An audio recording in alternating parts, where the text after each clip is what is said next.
Hey everyone, तो आज हमारी न्यूट्रीब्रिज की है 8th क्लास, जिसमें हम पढ़ेंगे अमीबा की सिग्निफिकेंस। ठीक है, तो अमीबा के बहुत सारे सिग्निफिकेंस है। बायोलॉजिकल सिग्निफिकेंस देखो क्या क्या है। एक तो इकोलॉजिकल रोल के अंदर कैसे प्रोवाइड करा, मतलब इसकी कोई इकोलॉजिकल रोल जैसे इन्वायरमेंट के अंदर कैसे भी कैसे ये अपना रोल प्रोवाइड कर रहा है। जैसे कुछ भी आगे देखते हैं हम क्या है।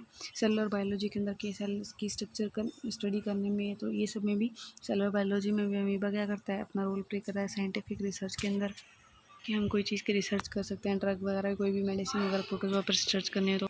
और स्टडी का वही हमें मतलब नॉर्मल स्टडी एजुकेशनल पर्पज़ के लिए भी अमीबा का यूज़ करते हैं।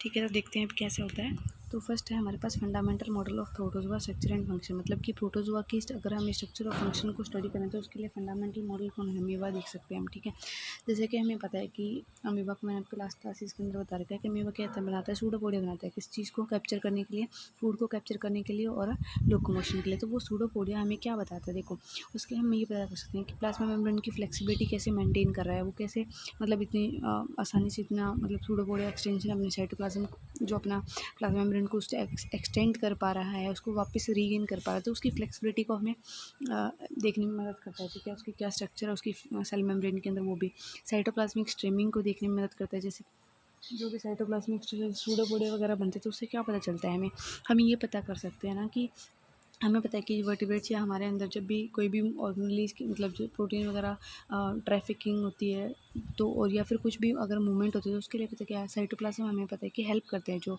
तो वो साइटोस्केलेटन हेल्प करते हैं। साइटोस्केलेटन का क्या होता है, मूवमेंट का काम होता है, जैसे प्रोटीन का ट्रैफिकिंग करना ये सब। तो उसके अंदर भी जब सेल की मूवमेंट होगी तो उसके अंदर क्या होगा कि सेल की मूवमेंट को भी कोई ना कोई तो कंट्रोल करा होगा। तो वो साइटोस्केलेटन कैसे डायनेमिकली परफॉर्म कर पा रहे हैं उस चीज़ को। ठीक है, या फिर सेल की मोटिलिटी कैसे मतलब परफॉर्म हो रही है, तो वो क्या कर सकते हैं। जैसे कुछ एक थ्योरी बताई जाती है अमीबॉइडी मूवमेंट के लिए, इसमें एक थ्योरी आती है जेल सोल ट्रांसफॉर्मेशन की, कैसे ना हम सूडोपोडिया बनाते हैं। तो वही वही सब देखने के लिए कि कैसे मतलब कि ये साइटोप्लाज्म एक तो क्या होगा कि प्लाज्मा मेम्ब्रेन की कैसी फ्लेक्सिबिलिटी मेंटेन करे, कैसे उसकी मोटिलिटी मतलब वो चल पा रहा है, मूवमेंट कर पा रहा है। साइटोस्केलेटन कैसे उसमें मोटिलिटी मूवमेंट करने में या फिर सूडोपोडिया कैप्चर फूड करने में कैसे हेल्प कर रहा है। तो वो सब क्या हो गया, वो फंडामेंटल मॉडल हो गया प्रोटोजोआ का। ठीक है, स्ट्रक्चर और फंक्शन को मतलब कि स्टडी करने के, उसका फंक्शन कैसे परफॉर्म हो रहा है, उसकी स्ट्रक्चर कैसे। ठीक है, दूसरा देखते हैं क्या फीडिंग और न्यूट्रिएंट साइकिल के अंदर। आगे देखो क्या है कि फीडिंग और न्यूट्रिएंट साइकिल में कैसे हेल्प करता है।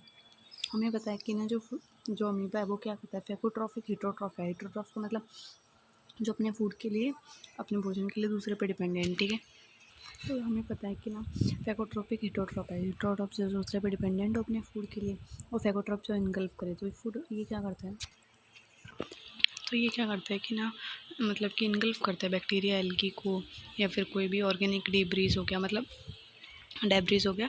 तो मतलब अगर ये बैक्टीरिया, एल्गी या फिर ऑर्गेनिक जो भी डेब्रीज कोई मतलब ऑर्गेनिक मैटर पड़ा होगा तो उसको क्या करेगा कि उसको contribute nutrient cycle in the aquatic and soil ecosystem, मतलब कि उसको क्या करेगा, सिंपल फॉर्म में इनगल्फ करेगा या फिर अपने लिए ले लेगा और उसको सिंपल फॉर्म में बदल के क्या करेगा वापस, मतलब कि या तो एक्वाटिक में है तो वो एक्वाटिक में छोड़ देगा, सॉइल इकोसिस्टम है तो सॉइल इकोसिस्टम में छोड़ देगा। तो इसकी वजह से क्या होगा, जो भी उसके अंदर न्यूट्रिएंट, जो भी इनऑर्गेनिक न्यूट्रिएंट होगा वो क्या करेंगे, वापस अपने इकोसिस्टम के अंदर चले जाएंगे। ठीक है, आगे help regulating microbial population critically in ecological balance, मतलब कि अब हमें पता है कि अगर ये माइक्रोब को जो भी को क्या कर रहा है कि खा रहा है तो उसकी वजह से क्या है, माइक्रोबियल पॉपुलेशन को क्या कर रहा है, मेंटेन कर रहा है। क्योंकि हमें पता है कि कोई भी अगर हम ट्रॉफिक लेवल की इकोसिस्टम की बात करें तो वहाँ पे ट्रॉफिक लेवल बनाते हैं। क्या करते हैं वो ट्रॉफिक लेवल की कोई भी पॉपुलेशन की जो अपने से फर्स्ट ट्रॉपिक लेवल है, जो अपने से जो लोअर ट्रॉपिक लेवल है उस पर या फिर प्रे पे डिपेंडेंट होते हैं, जिसकी वजह से क्या होता है प्रे और जो प्रेडेटर की पॉपुलेशन क्या होती है, मेंटेन होती है, हमें पता ही है। तो अमीबा क्या करेगा कि माइक्रोबियल पॉपुलेशन को क्या करेगा, मतलब कि रेगुलेट करने में करेगा। अगर वो अमीबा नहीं खाएगा तो क्या करेगा, माइक्रोब ज़्यादा ग्रो करेंगे और उनकी पॉपुलेशन ज़्यादा हो जाएगी, तो उसकी वजह से क्या होगा, हार्म ही होगा।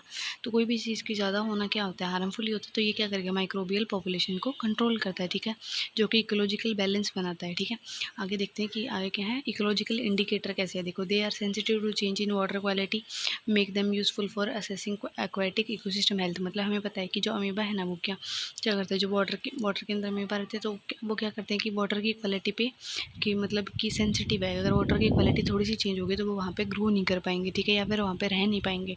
तो हमें पता चल जाएगा कि अगर वहाँ पे अमीबा वगैरह नहीं है तो हमें पता है कि फ्रेश वाटर है, अगर उसमें थोड़ी सी भी क्वालिटी में मतलब अगर उसमें हार्मफुल वेस्ट मटेरियल ज़्यादा हो गया या फिर कुछ भी ऐसे कंटेंट ज़्यादा हो गया जिसकी क्या हो गया, उसकी क्वालिटी क्या हो रही है, डिक्रीज़ हो रही है वाटर की, तो जिसकी वजह से क्या होगा, अमीबा वहाँ पे सर्वाइव नहीं कर पाएंगे।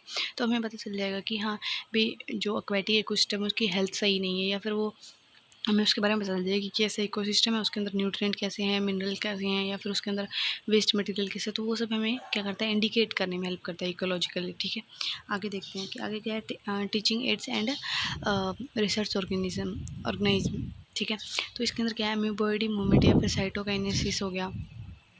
साइटो का मतलब साइटोप्लाज्म वगैरह, काइनेसिस का मतलब 2 भागों में तोड़ना। ठीक है, क्या फूड वैक्यूल फॉर्मेशन हो गया एंड अदर सेलुलर प्रोसेस है। अमीबॉयडी मूवमेंट मतलब कि अमीबॉयडी मूवमेंट क्या थी, सूडोपोडिया बनाना। साइटोकाइनेसिस मतलब कि साइटोप्लाज्म क्यों डिवाइड होगा, क्योंकि जब वो बाइनरी फिशन करेगा, रिप्रोडक्शन क्या होता है, एसेक्सुअल होता है। जब वो बाइनरी फिशन करेगा तो उसकी वजह से क्या होगा, साइटोप्लाज्म भी तो 2 भागों में डिवाइड होगा। तो वो फूड वैक्यूल फॉर्मेशन हमें पता है कि जब बैक्टीरिया क्या करता है, सूडोपोडिया बना के अपना फूड कैप्चर करता है, तो क्या करता है, फूड वैक्यूल बनाता है, उसके अंदर फूड को डाइजेस्ट करता है, फिर वेस्ट मटेरियल एक्सक्रीट आउट करता है, वो फॉर्मेशन। और अदर जो भी उसके अंदर सेलुलर प्रोसेस होंगे उस चीज़ को क्या करने में, उस चीज़ के बारे में रिसर्च करने में, उस चीज़ के बारे में सीखने के बारे में भी क्या करता है, अमीबा हेल्प करता है हमारी it serve as a microscopic classic in education setting and in the introducing cell biology experiment. मतलब कि वही बताया मैंने कि एजुकेशनल स्टडीज़ मतलब के अंदर हेल्प करता है, और क्या करता है कि सेल बायोलॉजी की कोई भी एक्सपेरिमेंट करने हो हमें तो वो भी उसमें भी हेल्प करता है। ठीक है, आगे देखो, fourth medical and health relevance क्या है कि कुछ एक हमें पता है कि अमीबा क्या होता है, कुछ एक अमीबा पैथोजेनिक होते हैं। मतलब कि पैथोजेनिक क्या होता है कि जो डिजीज़ कॉज करते हैं। ठीक है, जैसे क्या हो गया, एंटामीबा हिस्टोलिटिका हो गया, कि जो क्या करता है कि अमीबिक डिजेंट्री कॉज करता है। ठीक है, जो एक सीरियस इंटेस्टाइनल इलनेस है, मतलब कि इंटेस्टाइनल के अंदर क्या करते हैं, अमीबिक डिजेंट्री एक डिजीज़ कॉज करता है, जो एक इंटेस्टाइनल डिजीज़ है। ठीक है, तो इसको भी हमें क्या करता है, इसके बारे में भी चेक करने में अमीबा हमारी हेल्प करता है कि हाँ ठीक है, और उस पर अगर हमारे उसके के लिए हमें अगेंस्ट मेडिसिन वगैरह बनानी हो तो क्या करेंगे हम, ये थोड़ी ना है कि हमें पहले कोई इंसान को ढूंढेंगे, फिर उसको वो मेडिसिन ड्रग जो भी नहीं बनाई उसको देंगे, पता चलेगा कि अमीबा मर रहा है या फिर नहीं। तो इसके लिए क्या करेंगे, अमीबा को लेंगे हम, उसके कल्चर से कल्चर बनाएंगे, जो लास्ट क्लास के अंदर बनाया कल्चर बना के उस पर चेक कर लेंगे ड्रग्स वगैरह डाल के कि हाँ ठीक है इस पर क्या इफेक्ट पड़ रहा है, तो क्या करें, पैथोजेनिक तो मेडिकल और हेल्थ के अंदर भी हमारे हेल्प कर रहे हैं। ठीक है, अब हो गया आगे, जैसे हो गया निकलेरिया या फिर ब्रेन ईटिंग अमीबा भी होता है। ठीक है, कैन कॉज फैटल, जैसे आगे फैटल कॉज करता है, वो क्या करता है, फैटल कॉज करता है। फैटल मतलब कि घातक क्या कॉज करता है, फैटल बीमारी कॉज करता है, मेनिंगो इनसाइफिलिटिस। ठीक है, तो ये क्या कहते हैं, जो ब्रेन ईटिंग अमीबा है, अगर उसको मतलब कि वाटर के अंदर रहता है, तो अगर क्या करेंगे उसको कि कोई भी ह्यूमन बींग या फिर कोई भी क्या करेगा उसको मतलब कि नोज़ के थ्रू क्या करेगा, अगर गलती से उसके अंदर पानी के नोज़ के थ्रू पानी के साथ साथ उसके अंदर चला जाएगा तो क्या करेगा, ब्रेन ईटिंग अमीबा है तो ब्रेन के अंदर जाएगा वो, तो फिर वहाँ पे क्या करेगा, ब्रेन को सेल्स को डैमेज करेगा या फिर ईट करेगा, फिर उसकी वजह से क्या होगा, स्वेलिंग वगैरह होगी ब्रेन के अंदर, और क्या होगा, बहुत सारे डिजीज़ कॉज होंगे। ठीक है, जिसकी वजह से मेनिंगो इंसाइफिलिटिस डिजीज़ कॉज होगी, जो कि फैटल क्या है, मतलब बहुत ही घातक है। ठीक है, studying those pathogen helping public health monitoring and drug development. वही बताया कि इसकी वजह से क्या करेंगे, हम पब्लिक हेल्थ को मॉनिटर कर पाएंगे और क्या कर पाएंगे, उनके लिए ड्रग डेवलपमेंट कर पाएंगे और उनकी हेल्प कर पाएंगे। ठीक है, आई होप आपकी समझ में आ गया होगा।